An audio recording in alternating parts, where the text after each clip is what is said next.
Hey guys, welcome back to another video. Today I'm going to be talking about a very highly requested topic. Since I made my 9-week revision plan a few weeks ago, it is now much closer until GCSEs. So this is a video directly to the GCSE students explaining what to actually do from this time all the way up until GCSEs, because we only have about 3 weeks left, I think, until GCSEs, which is a very short amount of time, and it can be very scary. Today I'm just going to go over a few tips in terms of what I did during this time, and I've even got my diary here for reference. Back last year when I was doing my GCSEs, I kept account of all the days and what I did on those days, so I kind of want to use that as like this background in terms of what I was doing and trying to reflect over what I could have done and just generally my top tips in what you should do right now as well. Now firstly, you need to really know what to revise, and the best way you can do that is through getting a content checklist. You can find this through many different ways. You can try and get a checklist of the specification, or you can just find any textbook or workbook or anything that you have that has like a topic list at the front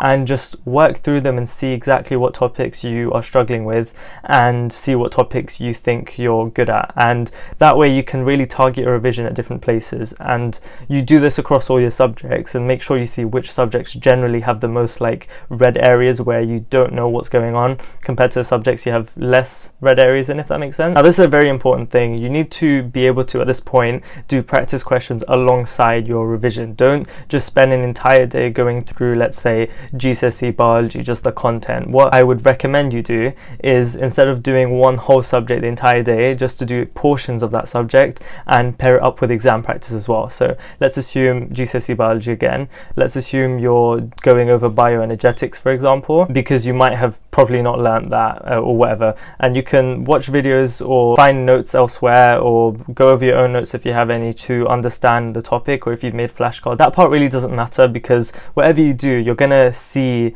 in the practice questions if it worked, and if it didn't work, to go back to that stage of trying to learn that information, then go back to the practice questions. And you shouldn't stop doing practice questions on that topic unless you're at a point where the questions you're getting start to become repetitive because you know what the answers are going to be, or to the point where you're getting the majority of your questions right and the mistakes that you're making are very minor mistakes. And the more and more practice you do on that certain topic, the less and less mistakes you're going to make in that topic, because you're going to get more and more used to the type of questions they can give you with that topic. Now if you're wondering where you can find topic-based exam questions, if you've watched any of my videos, there's a lot of places where you can find past paper questions or just topic-based practice questions. PMT, Cognito, CGP workbook, textbook questions, practice worksheets your teachers give you. Just there's so many things, and you can really never stop doing practice questions. You can always find them when you just search for practice questions. You don't even need to pay for a lot of them, so you don't really need to spend that much money trying to find practice questions. But one thing I do recommend spending money on is the CGP workbooks. I love them so much that I have the A-level one right here because I'm still using them for A-levels.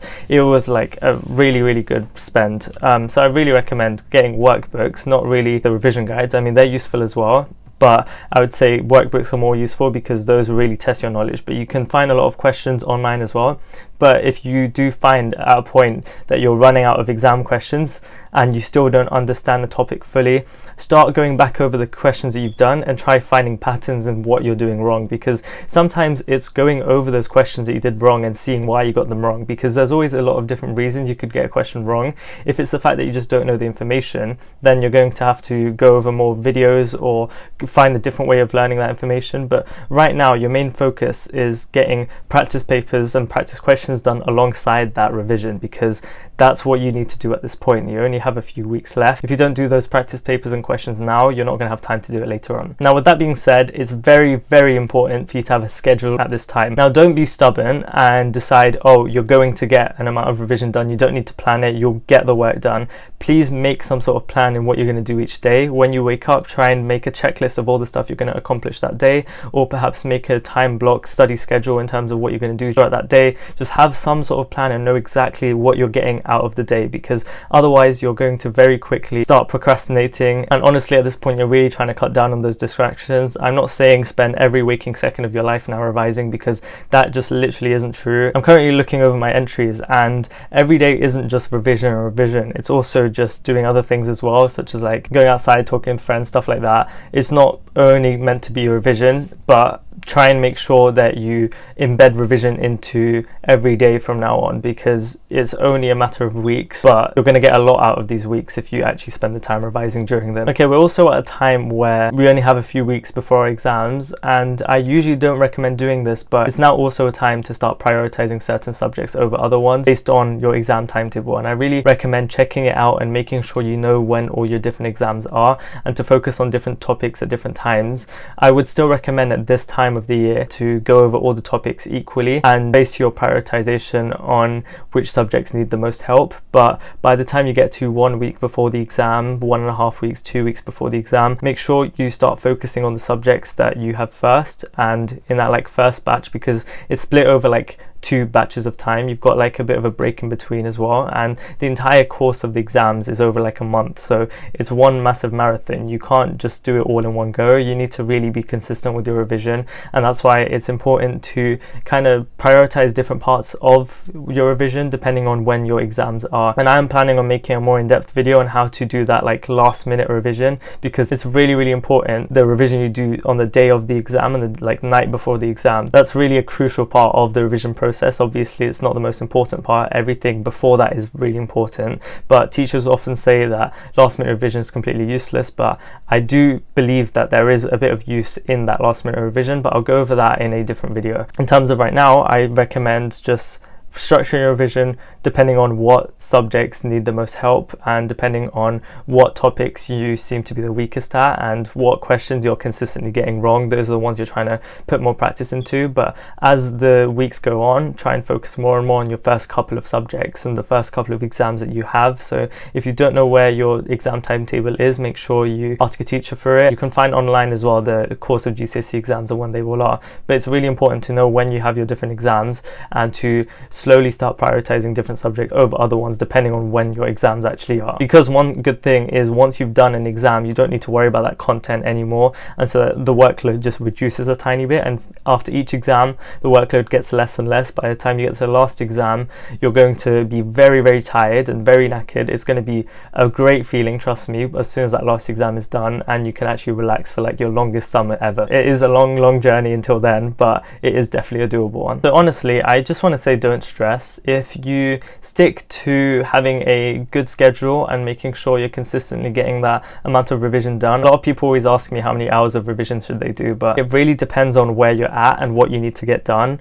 I think for me, my normal amount of revision I did in a day was about 3 hours at this time, 3 to 4 hours, and there would be some days where I'd do about like 6 hours, and there was a very small portion of time where I'd do like 8 hours of revision in one day, but that was purely because I had a lot to get through, and I would always split it up. I would never do it all in one go. I'd have like 4 hours in the morning, 4 hours in the afternoon. I wouldn't do it all in one go because that's just too much for me. It really, I mean, 8 hours in general is a lot, but like even 6 hours, that's a long time of revising. But it just depends on what you're planning on getting done in that day, and it's not to do with how many hours you do, it's more to do with what you do in those hours and how effectively you spend those hours doing revision. Because some types of revision for me, I've gotten so used to, like flashcards, I don't even count them as a revision anymore. So sometimes I'd be on like the bus and stuff, and I'd just be going through flashcards, and that meant that I didn't have to go over content at home. I'd just do practice questions and that would be it. Now, whether you have study leave or not, it's very important to be able to plan your days and make sure that you get your revision in. But I do kind of want to end with the fact that your friend's always there with you, and one thing that's also very useful is to try and explain some topics to your friends and for them to explain other topics to you, and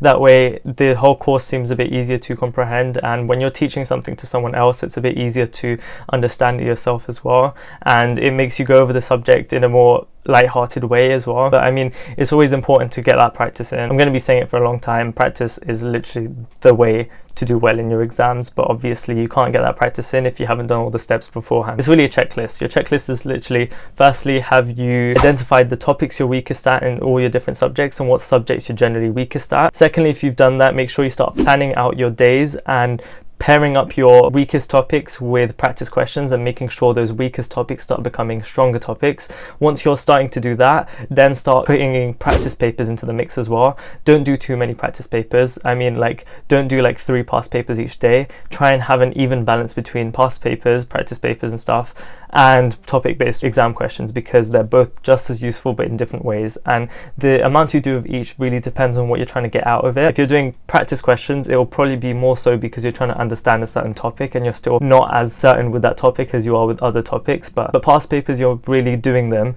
to just see overall if there's anywhere you have a bit of like gaps in, and also to get better with that exam technique and that like entire time pressure and all that stuff, and to get better at just doing like this long form of just writing and writing. And I do also want to make a video on how to survive a paper. What I mean by that is like how to actually like be focused during a paper and not make mistakes when you're in the exam itself, and what you should do during that exam. If you guys want to see something like that, do let me know. I'm planning on making a video on that as well. Now that's the third thing. Then if you think that you're doing enough past papers, everything's scheduled perfectly, everything's going as planned, then start trying to see what subjects you have first in terms of your exam timetable, and start working towards those subjects. And especially in the last couple of days, try and really do everything week by week. So like the week 1 of exams, see what subjects you have on that week, and really be focusing your past paper practice and your question practice on those topics and those exams. But that doesn't mean just completely neglect the next week. It's still very important to spend equal amount of time on the next week, but try and prioritize the first week first, and then also do practice on whatever's in the next week. But third week, fourth week, all the weeks after that, put less and less time into those compared to the ones that you have in the first week, and then over time put more and more time into those. Right now you're just trying to make sure that everything's on a good even layer, and making sure that there's no topics that are too low down and there's nothing too worrying at the moment. If you just push everything at a consistent pace, you'll be fine. Don't worry, it's not too stressful. Once you get into exam season, once you've done the first couple of exams, everything starts loosening up a bit and you start getting used to the exam season very, very quickly.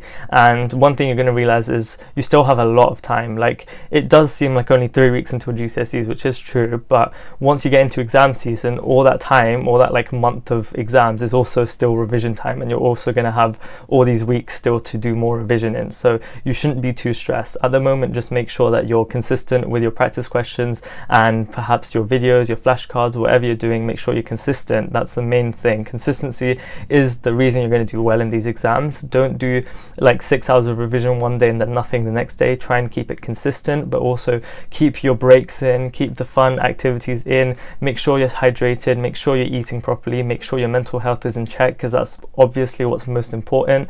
But at the same time, make sure that your revision is there as well. And I know I've gone on an entire TED talk about this topic, but I hope that I've kind of eased up things for you. If you still have questions about your GCSE exams, please let me know, because this is a very, very stressful time. I 100% agree with you guys that it's not a nice time, and I don't know why we have so many exams during this time. Like, comparing it to A-levels, there's nowhere near as many exams and it just feels so much more chill. That's a lie, but generally GCSEs are a very stressful time, but each exam feels less and less scary. And so I think right now all you need to do is get that planning in and get that practice questions in, and just be relaxed. I'll see you again next time. Hopefully I'm going to upload a few more videos in the next couple of weeks, and yeah, I don't really have anything else much to say, so if you have any questions, leave them down below in the comments. Make sure you like this video, and I'll see you again next time. Bye.